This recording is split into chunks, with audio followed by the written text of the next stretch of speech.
nyuma yuko ekipe ya Arsenal twaye Premier League murabizi neza ko nundi yari ifite ingamba cyangwa se yari ifite icyifuzo cyo kuba yongera imbaraga muri ekipe yabo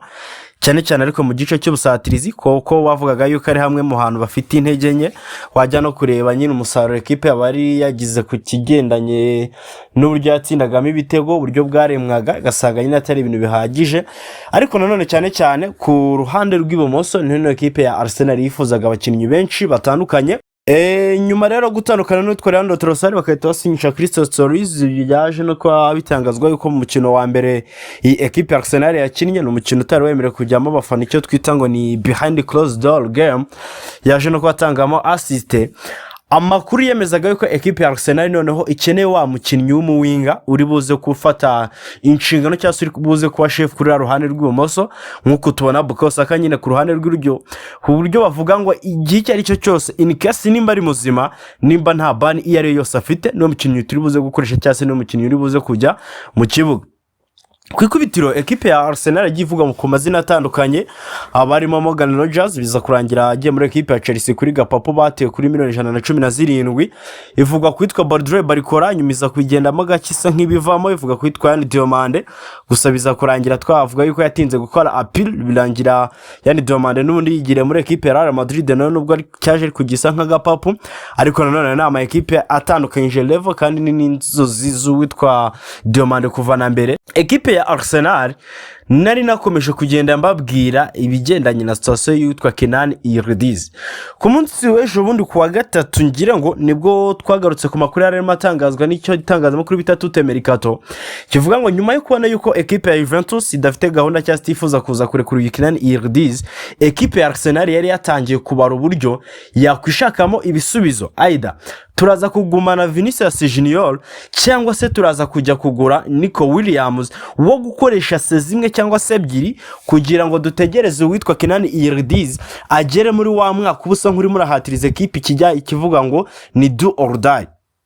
Ariko bari bafite icyizere cyuko nyuma y'umwaka umwe cyangwa se ibiri uyu Kenan Yildiz ashobora kuza kuboneka ku isoko bigendanye no kuba Kenan Yildiz kugeza maginga ya afite amasezerano azageza mu mwaka wa 2028 yanze kongera amasezerano. Ibyo rero nibyo byabaga icyizere bakavuga ngo mu gihe wenda yaba soje no mwaka tugeze 2027 you never know cyangwa se ntawamenya ashobora kuza kwereka Juventus yuko nundi atiteguye kuza kubongera amasezerano bishobora no gusunika cyangwa se gupushinga ekipe Juventus kuza kwemera gufata amafaranga kugira ngo itaza kuriska kuba yamutakariza ubuntu cyangwa se ngagende as free agent. Bakiri muri spiration ni circulation nibwo ahise hazamo amakuru y'uwitwa Vinicius Jr. Vinicius Jr nawe kugeza amaginga ya ni umukinnyi mu by'ukuri na ndizera nta muntu n'umushidikanya ku bushobozi bwe nk'umuwinga numwe mu bakinnyi beza by'umwihariko twavuga ngo ku ruhande rw'ibumoso unyumve neza ku ruhande rw'ibumoso nk'umuwinga w'ibumoso Vinicius Jr niwe muwinga wa mbere ku isi cyangwa se akaba ari mu bawinga babiri ba mbere ku isi ndi kuvuga ku ruhande rw'ibumoso gusa. Kuba rero uri ekipe nka Arsenal ifite gahunda cyangwa isanganywe n'ubundi plan yo kuba yifuza umukinnyi w'ibumoso ukabona umukinnyi cyangwa ukabona umukinnyi nka Vinicius Jr ageze ku isoko cyangwa se makuru menshi arimo arayemeza yuko ashobora kuza kuba yava muri ekipe arimo ni kimwe mu bintu by'ingenzi cyangwa se na amata ababyaye amavuta kuri ekipe nka Arsenal irimo yifuza umukinnyi. Abantu bari babanje gukonta cyane no kwita ku kigendanye n'amafaranga bavuga ati Vinicius Jr n'umuntu urimo urasaba 440 ku cyumweru toza Arsenal ihembe 350 Bukayo Saka nabo bigejweho vuba ahangaha ndetse hari na police yavugaga yuko nta mukinnyi n'umwe ugomba kuzahembwa amafaranga ruta ya Bukayo Saka imwe muri projet za Arsenal zari zihari ariko amakuru akemeza yuko nyuma yo kubona kwitwa Vinicius Jr ikintu cya mbere marapfa na Real Madrid cyase ikintu cya mbere gishobora kuza gutuma aba available ku isoko ari kigenda n'amafaranga. Murabizi ko uyu munsi nibwo ku munsi w'ejo nibwo hiriwe hasirikira amakuru yemezaga ko equipe Arsenal yaba yiteguye kujya hejuru 400 ku cyumweru ihembo Vinicius Jr. Vinicius Jr kugeza magingo aya ubura iminsi ine kugira ngo agaruke mu myitozo cyangwa se agaruke mu kazi kwa Amakipe ya Real Madrid kwa gatandatu igomba no kuza kwikina umukino wayo wa gicuti wa mbere uzaba wemerewe kujyamo abafana no kuba televised cyangwa se uzanyuzwa no ku mateleviziyo n'ahandi kina na ekipe ya Levante ni so gusa kimwe cyo mu bintu wamenya kwitwa Vinicius Jr nuko ari umukinnyi uri open kuba yagenda bigendanye n'impamvu eshatu. Ku bantu mukurikirana cyane witwa Rugaju ku makuru amwe y'ingenzi yaduhaye hari kimwe mu bintu birimo bipushinga witwa Vinicius Jr kuza kuba asohoka bigendanye na agents of management cyangwa se n'aba ajabiwe na murabizi ko aba muri extension ya Jay-Z. Uyu Vinicius Jr ikintu cya mbere ngo yaba yarabaye desi cyangwa se yabaye disappointed no kuba yararagijwe projet cyangwa se no kuba yari yagizwe the main player the main character muri equipe ya Real Madrid akayifasha gutwara UEFA Champions League 2024 akabaha shampiyona La Liga ni mu myaka yari yabanje n'ubundi abona ko ari umukinnyi batwaye akaba umukinnyi mwiza w'igitangaza koze ibitego gera muri 20 na agatanga assists zigera muri 10 na zingahe akaba meilleur buteur wa equipe akaba umukinnyi mwiza wa Champions League arangije rero kuza kumusubiza muri ya system cyangwa se kuza kumusubiza inyuma muri bwa buryo buvuga ngo ugiye kongera ube wa Vinicius Jr ukiri muto umwe wazamukiye muri equipe ugomba gukorera abandi ngo akorere Kylian Mbappe bivugwa ko ari bimwe mu bintu bitamushimishije cyane ku mubano wiwe na Kylian Mbappe ubwo hari hakiri Ancelotti murabizi ko byari byagiye bivugwaho nabwo umubano wabo usa nk'uri mugenda uturika cyangwa se bigenda byanga ariko Ancelotti mu bwenge bwiwe yaragiye agerageza kuba yabunga cyangwa se yabahuza. Muribuka yuko yageze akajya avuga ngo niho penalty akanga gutora umupenalty teka umwe akavuga ngo nimba tubonye penalty uyu munsi ni ya Vinicius ejo ni ya Kylian Mbappe ejo ni ya Vini ubundi niyongera kuboneka ni Kylian Mbappe kugenda nyine bazisharinga. Uwitwa Zabi Alonso rero akinje ikintu cya mbere ashizo yaravuze ngo penalty teka ni Kylian Mbappe bitabyereka Vinicius ngo uko kuza kunyambura hype cyangwa uko kuza kongera kunsubiza inyuma kugira ngo ntongera kugaragara nka the talisman cyangwa se the up front one cyangwa se ngo garagare nk'ari ngiye muntu uhedinze project iri hano ni ikintu kirimo kiransubiza inyuma cyangwa se kirimo kiratuma nyine mba disrespected. Uwitwa Toni Kroos rero ngira ngo tugaruke no kubyo bano ba legend batandukanye bagiye bagarukaho. Uwitwa Toni Kroos mu magambo ye yagize ati if Arsenal somehow pull this deal off the rest of Premier League team should be worried because Vinicius is a just world-class winger. He's a player who decides the biggest match. He has the mentality, he has the quality, he has the pace and the confidence to carry team when it matters the most.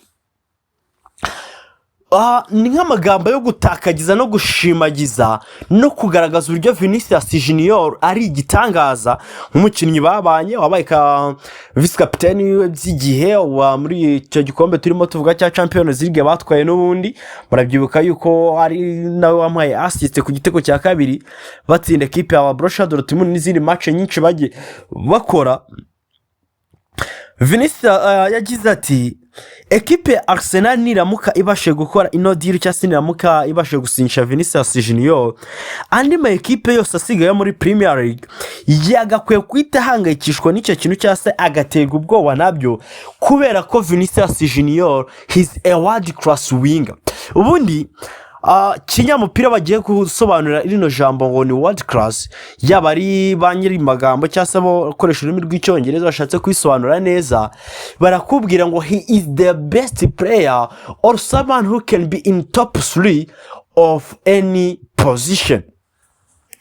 Nukukubwira ngo nyine bavuze ngo umuntu ari world class avuze ngo niwe mukinnyi mwiza cyangwa se wa mukinnyi ushobora kuza kuba mu bakinnyi batatu beza bakina kuri uwo mwanya ku rwego rw'isi nibwo twita tuvuga ngo uriya mukinnyi ni world class kavuga ngo Lamine Yamal is world class kubera yuko ku bakinnyi bose bakina nk'aba right winger abarimo. Vinicius Jr he's a world class kubera ko turimo turavuga ngo nimba atari uwa mbere ku ruhande rw'ibumoso ni uwa kabiri nicyo kiri gutuma bavuga ngo ni world class kavuga ati rero Vinicius Jr ni wa mukinnyi ufite mentalite cyangwa se ufite imitekerereze ihambaye iri ku rwego rwo hejuru, akagira karite n'ubushobozi,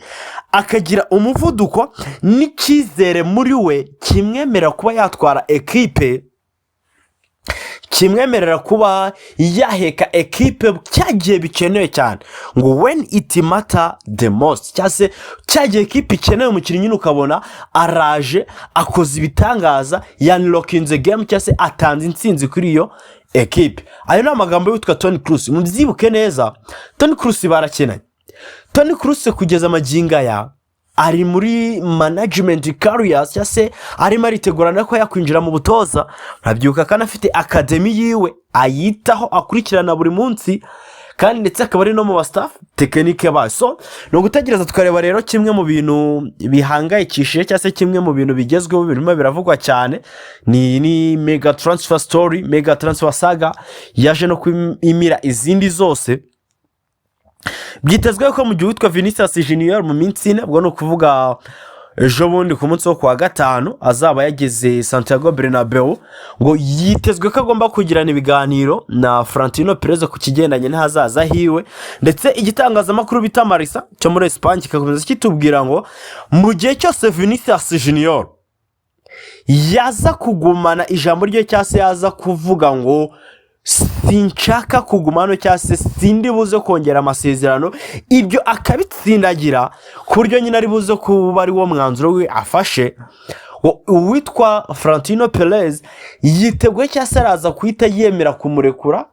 kubera yuko adashaka kurisika kuba yatakaza undi mukinnyi, cyangwa se we atifuza kuba yagira umukinnyi atakaza agendeye ubuntu. Ikindi kintu kirimo gituma ino deal ya Vinicius Jr abantu benshi barimo babona yuko mu gihe cyose yaza kuba ahisemo kwigendera Real Madrid terebuze kwitambika. Murabyibuka neza ko umuntu witwa Rodrigo Goes nubwo yagize imvune yatangiye imyitozo yoroheje muri Spurs. Yes, si umukinnyi rero watangira gukorana n'abandi, si umukinnyi rero watangira gukora ino myitozo iri physique cyangwa se mu bundi buryo, ariko ni umukinnyi wakuyemo imbago, wongeye kwambara inkweto urimo ugenda ukora utuntu tw'udustretching, urimo ugenda ukora utuntu tw'udukross twa hato na hato. Bivuze ngo isaha n'isaha dushobora kuza kumubona kina cyane ko biteganyijwe, cyangwa se amakuru menshi arimo aremeza yuko byibura mu kwezi kwa 11 dushobora kuzaba tubona Rodrigo Goes ugeze ku rwego rwo kuza kwambara godi akajya mu kibuga.